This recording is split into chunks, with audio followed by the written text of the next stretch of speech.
Mbak kejadian yang sering dilakukan oleh R 1 bulan setelah pernikahan, bulan Maret 2022? Mbak Sekarang pelecehan, masih Mbak semua pelecehan sama masih di Rizal rumah. sekarang? Enggak tinggal Sejak 1 kapan? bulan. Sejak kapan? Sejak akhir September. Kabarnya udah digugat cerai sama Mas Rijal. Iya, Oh kapan? iya bulan November.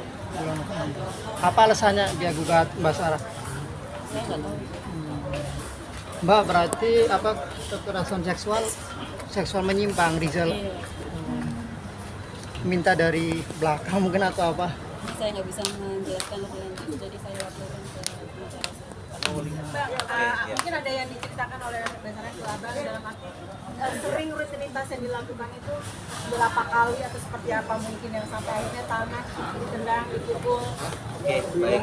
Jadi saya sampaikan bahwa permasalahan ini muncul ini kan saya kira bulan Maret ya 2022 ya, di mana yang sangat fatal menurut klien saya ini kan bahwa si terlapor ini suka meminta berhubungan seksual, ya namanya suami istri ya, tapi gimana klien saya ini kan merasa keberatan karena diduga terlapor ini telah melakukan penyimpangan seksual. Jadi karena klien saya ini keberatan, akhirnya klien saya melakukan penolakan. Nah, penolakan tersebut akhirnya menjadi kekecewaan mungkin sama pihak terlapor. Akhirnya terlapor melakukan kekerasan baik itu fisik kepada si korban, jadi klien saya. Selain itu pun ada apa lagi mungkin di Ya namanya melakukan hubungan seperti itu karena salah satu pihak tidak mau menuruti, nggak mau dipaksa.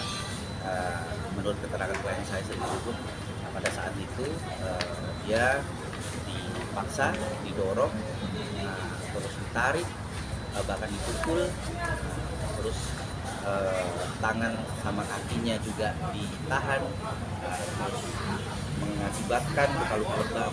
Jadi tangan dan juga kaki-kakinya itu mengalami luka lebam-lebam. Ya namanya perempuan ya, perempuan itu kan dibandingkan laki-laki kan tenaganya kan mungkin lebih kekuatan lelaki ya, namanya perempuan dia tidak bisa apa-apa. Makanya dengan dipaksa melakukan seperti itu, namun klien saya sudah menolak, namanya dia berbuat tidak berdaya, mau nggak mau ya terjadi hubungan seperti itu, di mana terlapor melakukan penyimpangan seksual.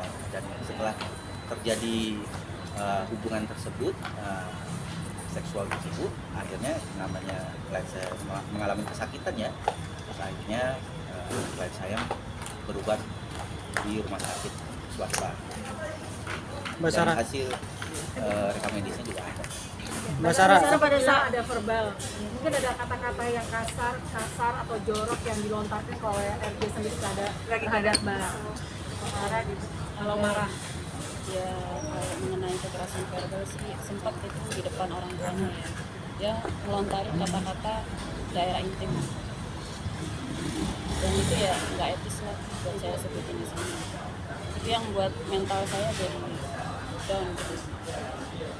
Mbak, ini kan prosesnya ketika 1 bulan pernikahan baru terjadi seperti ini. Sudah dalam arti berjalannya bulan gitu ya, sudah terlalu lama. Kenapa baru sekarang dan apa yang akhirnya Mbak bisa bertahan sampai detik hari ini baru mengadu ke Polda?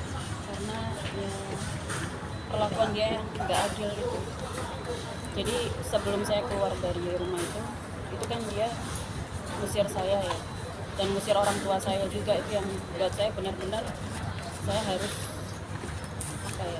lanjutin ini ke ya.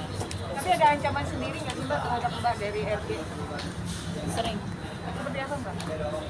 ya, seperti kamu kalau ngomong sama orang tua kamu aku pukul, sering kayak gitu. Berarti Ya saya ada ketakutan gitu buat ngomong sama orang tua saya sendiri, itu saya takut. Juga merasakan ya kesakitan hatinya kan, dia mengalami kekerasan fisik dalam rumah tangga, mengalami kekerasan seksual dalam rumah tangga, bahkan sampai diusir. Nah itulah yang menjadi bentuk mungkin saat ini dengan membuat laporan polisi sebagai bentuk setidaknya bisa memberikan pembelajaran dan efek jerah kan gitu. Karena bagaimanapun juga seorang istri kan harus diayomi, dijaga dengan baik karena dia sudah memilih menikah. Tentunya dia harus punya tanggung jawab sebagai suami yang baik kan begitu. Justru jangan kalah sebaliknya dengan melakukan kekerasan, itu kan tidak baik. Oke, Basar, kalau bisa tahu di mana ya posisi lebam-lebam yang akhirnya menjadi sasaran kesakitan itu di tangan, di kaki. Kalau boleh tahu, kasih tunjuk bagian aja, tunjuk aja Mbak. Tangan ya, juga sempat di swab di kaki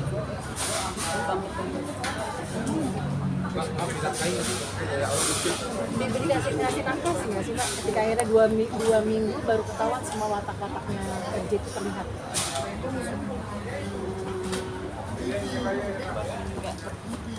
Udah dari nafas. Kabarnya malah Mas Ibrani memang suka melakukan happy di luar. Betul ya? Ada harta gonong gini nggak Mbak yang akhirnya Mbak pada malam nggak ada harta gonong gini karena kan sudah digugat cerai ya, siap dengan perceraian itu kayak langsung diputus atau apa gimana?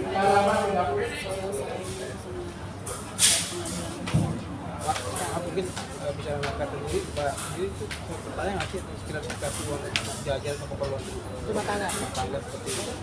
masalah belanja ya dia Memang ada bulanan dari enggak Tidak memberikan sama sekali uang bulanan atau apa gitu Mbak? Tidak ada. Maaf, sebelum bertanya nggak sih Mbak, kenapa alasan katanya dia nggak mau. Iya saya Mbak tadi maaf, ketika akhirnya dari bulan Mei kan kejadian ini yang Mbak tadi Mbak. Bulan Maret. Oh bulan Maret maaf. Kenapa baru sekarang sih Mbak? Ketika akhirnya Mbak mau melaporkan ini langsung ke Polda.